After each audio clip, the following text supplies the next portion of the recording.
ಮತ್ತೆ ಇನ್ನು ಈ ಕರ್ಮ ಸಿದ್ಧಾಂತದಲ್ಲಿ ಎಷ್ಟು ತರ ಕರ್ಮಗಳಿವೆ ಅಂತಂದ್ರೆ ಆಗಮಿಕ ಕರ್ಮ, ಸಂಚಿತ ಕರ್ಮ, ಪ್ರಾರಬ್ಧ ಕರ್ಮ. ಆಗಮಿಕ ಕರ್ಮ, ಸಂಚಿತ ಕರ್ಮ, ಪ್ರಾರಬ್ಧ ಕರ್ಮ. ಆಗಮಿಕ ಕರ್ಮ ಅಂದ್ರೆ ಮನುಷ್ಯ ಭೂಮಿಗೆ ಬಂದ, ಏನು ಮನುಷ್ಯನ ಸೃಷ್ಟಿ ಆಯಿತು ಭೂಲೋಕದಲ್ಲಿ. ಭೂಮಿಯನ್ನು ಸೃಷ್ಟಿ ಮಾಡ್ದ ಭಗವಂತನ ಭೂಮಿಯನ್ನು ಸೃಷ್ಟಿ, ಬ್ರಹ್ಮ ವಿಷ್ಣು ಮಹೇಶ್ವರನ ಸೃಷ್ಟಿ ಮಾಡ್ದ. ಸೃಷ್ಟಿಗೆ ಏನ್ ಬೇಕೋ ಎಲ್ಲವನ್ನು ಮಾಡ್ದ. ಎಲ್ಲ ಮಾಡಿದ್ಮೇಲೆ ಎಲ್ಲಾ ಪ್ರಾಣಿಗಳನ್ನು, ಎಲ್ಲಾ ಕಲ್ಲು, ಖನಿಜ ಸಂಪತ್ತು, ಭೂಚರ, ಜಲಚರ, ಪಕ್ಷಿ ವರ್ಗ, ಸಸಸ್ತಿನಿ ಎಲ್ಲವನ್ನು ಮಾಡಿ ಲಾಸ್ಟಲ್ಲಿ ಮನುಷ್ಯ ಜನ್ಮವನ್ನ ಸೃಷ್ಟಿ ಮಾಡಿದ. ಭಗವಂತನಿಗೆ ಬ್ರಹ್ಮ ಎಲ್ಲ ನೋಡಿದ್ನಂತೆ, ಎಲ್ಲವನ್ನು ಸೃಷ್ಟಿ ಮಾಡಿ ನೋಡಿದ್ನಂತೆ. ಅವನಿಗೆ ಯಾವುದರಲ್ಲೂ ಸಂತೋಷ ಸಿಕ್ಕಿಲ್ವಂತಲ್ಲಿ ಅಲ್ಲಿ. ಆಗ ಹೋಗಿ ಅವನು ಮನುಷ್ಯನನ್ನು ಸೃಷ್ಟಿ ಮಾಡಿದಂತೆ ಅಲ್ವಾ. ಆ ಮನುಷ್ಯ ಸೃಷ್ಟಿಯಾದಾಗ ಹೊಸ್ದಾಗಿ ಬಂದ, ಹೊಸ್ದಾಗಿ ಜನ್ಮ ಬಂದಾಗ ಆಗಮಿಕ ಕರ್ಮಗಳನ್ನು ಮಾಡ್ದ. ಆಗಮಿಕ ಕರ್ಮ ಫಸ್ಟ್ ಕರ್ಮಗಳು. ಅಲ್ಲಿ ಕೃತಯುಗದಲ್ಲಿ ಸ್ಟಾರ್ಟಿಂಗ್ ಆದಾಗ ಕರ್ಮಗಳು ಕಡಿಮೆ ಇತ್ತು. ಆಗಮಿಕ ಪಾಪದ ಕೆಲಸಕ್ಕೆ ಪಾಪ ಕಡಿಮೆ ಇತ್ತು. ಯುಗ ಕೃತ್ ಅಂದ್ರೆ ಕೃಚ್ಛತ್ ಅಂದ್ರೆ 4, ಕೃತಯುಗ ಅಂದ್ರೆ 4 ಅಂದ್ರೆ ಕೃತಯುಗದಲ್ಲಿ ಧರ್ಮ 4 ಕಾಲ ಮೇಲೆ ನಿಂತಿತ್ತು. ಅವಾಗ ಕರ್ಮಗಳು ಕಡಿಮೆ ಇದ್ವು, ಬರ್ತಾ ಜಾಸ್ತಿ ಆದವು. ಕೃತಯುಗ ಸ್ಟಾರ್ಟ್ ಆದಾಗ ಎಲ್ಲರೂ ಆಗಮಿಕ ಕರ್ಮ ಬಂದಾಗ ಒಳ್ಳೆ ಕರ್ಮವನ್ನೇ ಮಾಡಿದ್ರು. ಅದು ದೇವಿ ದೇವತೆಗಳ ಕಾಲ ಅಂತ ಹೇಳ್ತಾರೆ. ದೇವಿ ದೇವತೆಗಳು ಭೂಲೋಕಕ್ಕೆ ಬರ್ತಾ ಇದ್ರು ಅಂತ ಹೇಳ್ತಾರೆ. ಎಲ್ಲರೂ ದೇವಿ ದೇವತೆಗಳ ಗುಣಗಳನ್ನೇ ಧಾರಣೆ ಮಾಡ್ಕೊಂಡಿದ್ರು ಅಂತ ಹೇಳ್ತಾರೆ ಕೃತಯುಗದಲ್ಲಿ. ಅಲ್ಲಿ ಆಗಮಿಕ ಕರ್ಮಗಳು ಅವಾಗ ಬಂದ್ವು ಅಲ್ಲಿ. ಆಮೇಲೆ ತ್ರೈ ಅಂದ್ರೇನು, ಧರ್ಮ 3 ಕಾಲ ಮೇಲೆ ನಿಂತ್ಕೊಂತು.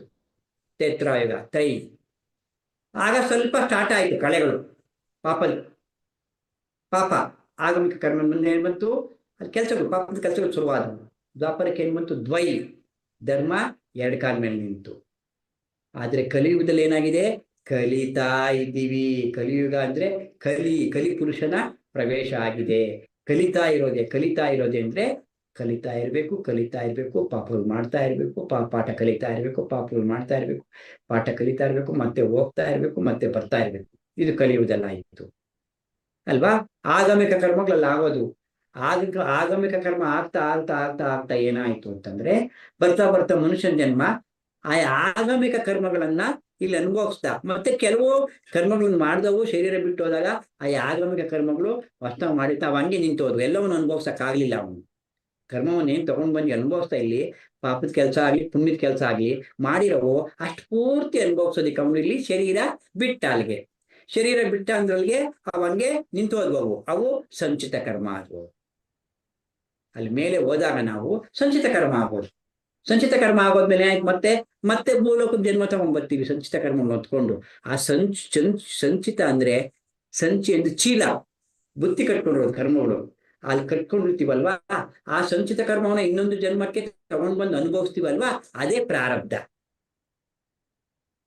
ಆ ಸಂಚಿತ ಕರ್ಮಗಳನ್ನ ಭೂಲೋಕದಲ್ಲಿ ಬಂದು ಅನುಭವಿಸ್ತೀವಲ್ವಾ, ಅದೇ ಪ್ರಾರಬ್ಧ ಕರ್ಮ. ಇವು 3 ಕರ್ಮಗಳು: ಆಗಮಿಕ ಕರ್ಮ, ಸಂಚಿತ ಕರ್ಮ, ಪ್ರಾರಬ್ಧ ಕರ್ಮ.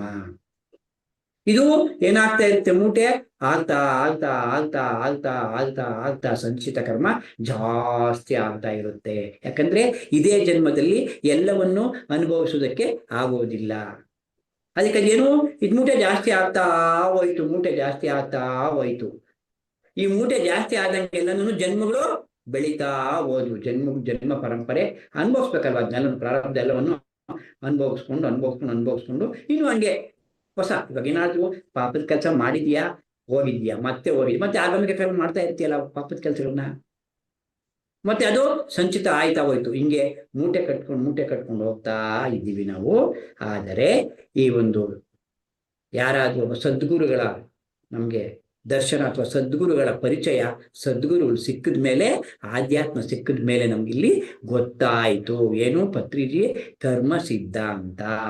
ಏನು ಕಾಯಿಲೆಗಳು ಬರೋದು ಏನ್ ಹೇಳ್ತಾರ ಇವ್ ನಮ್ಮ ಫ್ರೆಂಡ್ಸ್ ಎಲ್ಲ, ಯೋಗ ಕರ್ಮಸು ಕೌಶಲ್ಯ. ಕಾಯಿಲೆ ಬರೋದು ಯಾವುದೇ ಒಂದು ವೈರಸ್ನಿಂದ ಅಲ್ಲ, ಯಾವುದೇ ಒಂದು ಬ್ಯಾಕ್ಟೀರಿಯಾದಿಂದ ಅಲ್ಲ, ಯಾವುದೇ ಒಂದು ನೀರು ಕುಡಿಯೋದ್ರಿಂದ ಅಲ್ಲ.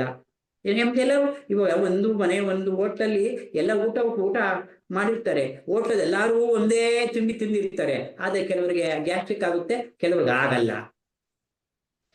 ಎಲ್ಲರೂ ಯಾಕಾಗಲ್ಲ? ಮತ್ತೆ ಅಯ್ಯೋ ನಾನು ಮನೆ ಊಟ ಮಾಡ್ದಪ್ಪ ಯಾಕೋ ಹೋಗ್ಲಿಲ್ಲ ಅಂತ ಕೆಲವರು ಮಾತ್ರ ಅಂತಾರೆ, ಕೆಲವ್ರು ಯಾಕನ್ನಲ್ಲ? ಎಲ್ಲರೂ ಒಂದೇ ಆಹಾರನೇ ಮಾಡಿದಾರಲ್ಲ ಅಲ್ಲಿ. ಇದೇ ಯೋಗ ಕರ್ಮಸು ಕೌಶಲ್ಯ.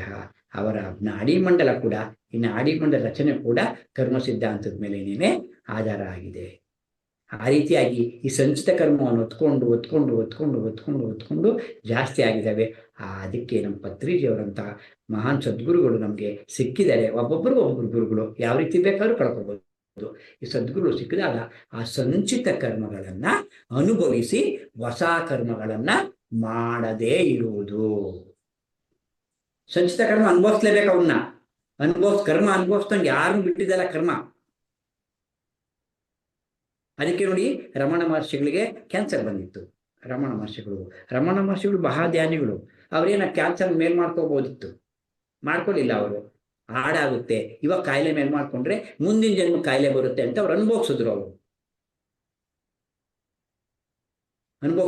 ನೋಡ್ರಿ, ಒಂದ್ಸಾರಿ ಶೃಂಗೇರಿ ಮಠಾಧೀಶ್ವರರು ಯಾರೋ ಅವ್ರಿಗೆ ಬಹಳ ಶಕ್ತಿ ಸಂಪಾದನೆ ಮಾಡ್ಕೊಂಡಿದ್ರು. ಕೆಮ್ತಾ ಇದ್ರಂತೆ ಶೃಂಗೇರಿ ಮಠಾಧೀಶರು. ಯಾರೋ ಬಂದು ಅವನೇನೋ ಆಧ್ಯಾತ್ಮ ಬಗ್ಗೆ ಧ್ಯಾನದ ಬಗ್ಗೆ ಹೇಳಿ ಅಂತಂದ್ರಂತೆ. ಸರಿ ಹೇಳ್ತಾ ಅವ್ರಿಗೆ ಕೆಮ್ಮು ಜಾಸ್ತಿ ಬರ್ತಾ ಇದೆ, ಅವ್ರಿಗೆ ಹೇಳಕ್ ಆಗ್ತಾ ಇಲ್ಲ ಅಲ್ಲಿ. ಅದಕ್ಕೆ ಅವ್ರೇನ್ ಮಾಡಿದ್ರು ಅಂತಂದ್ರೆ ಒಂದು ಸ್ವಲ್ಪ ಗರಿಕೆಯನ್ನ ತಗೊಂಡ್ಬಂದು ಪಕ್ಕದಲ್ಲಿಟ್ಟು, ಮಂತ್ರಶಕ್ತಿಯಿಂದ, ಮಂತ್ರದಲ್ಲಿ ಬಹಳ ಶಕ್ತಿ ಇತ್ತು, ಧ್ಯಾನ ಮಾಡಿ ಅವ್ರು ಬಹಳ ಸಂಪಾದನೆ ಮಾಡ್ಕೊಂಡು ಶಕ್ತಿಯನ್ನ, ಆ ಮಂತ್ರದ ಶಕ್ತಿನ ಅವರು ಅಲ್ಲಿಗೆ ಕೆಮ್ಮು ಟ್ರಾನ್ಸ್ಫರ್ ಮಾಡಿದ್ರು. ಇದು ಗರಿಕೆ ಹುಲ್ಲು ಕಪ್ಪಗಾಗೋಯ್ತಂತೆ, ಬಾಡೋಯ್ತಂತೆ. ಆಗ ಬಾಡೋಯ್ತು, ಅಲ್ಲಿಗೆ ಅದನ್ನ ಟ್ರಾನ್ಸ್ಫರ್ ಮಾಡಿದ್ರು. ಅವ್ರಿಗೆ ಏನು ಬೇಕೋ ಅದು ಹೇಳಿದ್ರು. ಯಾರಿಗೆ? ಬಂದಿದ್ದಂಥ ವ್ಯಕ್ತಿಗೆ ಆಧ್ಯಾತ್ಮವನ್ನು ಎಲ್ಲ ಹೇಳಿ, ಆಮೇಲೆ ಮತ್ತೆ ಅದು ಮಂತ್ರದಲ್ಲಿ ವಾಪಸ್ ತಗೊಂಡ್ರು ಕರ್ಮವನ್ನು. ಅಂದ್ರೆ ಅದು ಮತ್ತೆ ಹಸರಾಗೋಯ್ತು. ಯಾವುದು? ಗರಿಕೆ ಹುಲ್ಲು. ಅವ್ರು ಕೇಳಿದ್ರಂತೆ, ಏನ್ ಸ್ವಾಮೀಜಿ ಯಾಕೆ ಹಿಂಗೆ ಮಾಡಿದ್ರಿ ಅಂದ್ರೆ, ಇಲ್ಲಪ್ಪ ಇಲ್ಲ, ಇದು ಕೆಮ್ಮು ನಾನು ಅನುಭವಿಸ್ಬೇಕಿದು, ಇದು ಮುಂದಿನ ಜನ್ಮಕ್ಕೆ ಹಾಡಾಗುತ್ತೆ, ಈ ಕರ್ಮವನ್ನ ಇಲ್ಲೇ ಅನುಭವಿಸ್ಬೇಕು ನಾನು ಅಂತೇಳಿ ಅನುಭವಿಸಿದ್ರಂತೆ.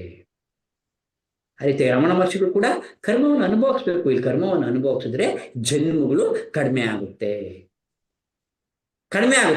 ಇಲ್ಲಿ ಇವಾಗ ಸಂಚಿತ ಕರ್ಮ ಒಂದೊಂದೇ ಇಲ್ಲ. ಅದಕ್ಕೆ ಯಾಕೆ ನಮಗೆ ಆಯುಷು ಜಾಸ್ತಿ ಬೇಕು, ಆರೋಗ್ಯವನ್ನು ಸರಿಯಾಗಿ ಇಟ್ಕೋಬೇಕು, ಶರೀರವನ್ನು ಚೆನ್ನಾಗಿ ಇಟ್ಕೋಬೇಕು, ಆಹಾರ ಪರಿಪಾಲನೆ ಪಥ್ಯ ಇರಬೇಕು, ಮತ್ತು ಯೋಗವನ್ನು ಕೂಡ ಶರೀರ ಇಟ್ಕೋಬೇಕು ಅಂದ್ರೆ ಈ ಧ್ಯಾನವನ್ನು ಮಾಡಿ ಕರ್ಮವನ್ನು ಅನುಭವಿಸೋದಕ್ಕೆ ಸಮಯ ಬೇಕಲ್ವ ಇನ್ನೂ.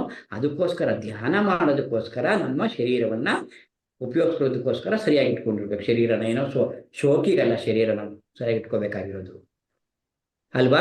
ಈ ರೀತಿಯಾಗಿ ಈ ಕರ್ಮಗಳನ್ನು ಅನುಭವಿಸ್ತಾ ಹೊಸ ಕರ್ಮಗಳು ಮಾಡ್ದಂಗೆ ಇರ್ತೀವಿ. ಆಧ್ಯಾತ್ಮ ಮಾರ್ಗಕ್ಕೆ ಬಂದಾಗ, ಧ್ಯಾನಕ್ಕೆ ಬಂದಾಗ ಅರ್ಥ ಆಯ್ತು, ಕರ್ಮ ಸಿದ್ಧಾಂತ ಅರ್ಥ ಆಯ್ತು. ಏನ್ ಬಂದಿದೆ? ಕರ್ಮದಿಂದ ಬಂದಿದೆ ಅಂತ. ಓಹೋ, ಕಾಯಿಲೆಗಳು ಬಂದಿರೋದು ಕರ್ಮದಿಂದ ಬಂದಿದೆ. ಅದನ್ನ ಸಂತೋಷವಾಗಿ ಧ್ಯಾನ ಮಾಡಿದಾಕ್ಷಣಕ್ಕೆ ಕರ್ಮಗಳು ಕಳೆಯಲ್ಲ, ಕರ್ಮಗಳನ್ನು ಅನುಭವಿಸುವಂತಹ ಒಂದು ಶಕ್ತಿ ಬರುತ್ತೆ, ಕರ್ಮಗಳನ್ನು ತಡ್ಕೊಳ್ತಕ್ಕಂಥ ಒಂದು ಶಕ್ತಿ ಬರುತ್ತೆ. ಕ್ರಮೇಣ ಆ ಕರ್ಮಗಳು ಸವಿತಾ ಹೋಗ್ತವೆ, ಕರ್ಮಗಳು ಕೂಡ ಹೋಗ್ತವೆ. ಅಲ್ಲಿಗೇನಾಯ್ತು? ಈ ಜನ್ಮದಲ್ಲಿ ನಾವು ಆಧ್ಯಾತ್ಮ ತಿಳ್ಕೊಂಡ್ವಿ, ಧ್ಯಾನ ಸಾಧನೆ ಮಾಡಿದ್ವಿ, ಧ್ಯಾನ ಸಾಧನೆ ಮಾಡ್ತಾ ಹೊಸ ಕರ್ಮ ಮಾಡ್ತಾ ಇಲ್ಲ, ಹಳೆ ಕರ್ಮಗಳನ್ನ ಒಂದೊಂದೇ ಕಡಿಮೆ ಮಾಡ್ಕೊಂತ ಹೋದ್ವಿ. ಸಂಚಿತವನ್ನ ಪ್ರಾರಬ್ಧ ಅನುಭವಿಸಿದ್ವಿ, ಸಂಪೂರ್ಣವಾಗಿ ಪ್ರಾರಬ್ಧವಾಗಿ ಕರ್ಮವನ್ನ ಅನುಭವಿಸ್ಬಿಟ್ಟಿದೀವಿ ಈ ಜನ್ಮದಲ್ಲೇನೆ. ಯಾವಾಗ ನೀನು ಶರೀರ ಸರಿಯಾಗಿ ಇಟ್ಕೊಂಡು ಈ ಕರ್ಮ ಕಳೆಯೋವರೆಗೂ ಎಲ್ಲ ಶರೀರ ಚೆನ್ನಾಗಿಟ್ಕೊಂಡು ಶರೀರ ಇರುವಂತೆ ಇನ್ನೊಂದು ಜನ್ಮ ತಗೋಬೇಕು, ಇನ್ನೊಂದು ಶರೀರದಲ್ಲಿ ಅನುಭವಿಸ್ಬೇಕು ಅಂದ್ರೆ 1000 ವರ್ಷ ಬೇಕು. ಇನ್ನೊಂದು ಜನ್ಮ ತಗೋ ಸಿಕ್ಕಲ್ಲ, ಮಾನವ ಜನ್ಮ ಸಿಕ್ಕೋದೇ ದುರ್ಲಭ. 1000 ವರ್ಷ ಬೇಕು. ಮತ್ತೆ ಇಲ್ಲಿ 1 ವರ್ಷ, ಅಲ್ಲಿ 1 ದಿನ. ಮೇಲೋಕದಲ್ಲಿ ಇಲ್ಲಿ 1 ವರ್ಷ, ಅಲ್ಲಿ 1 ದಿನ.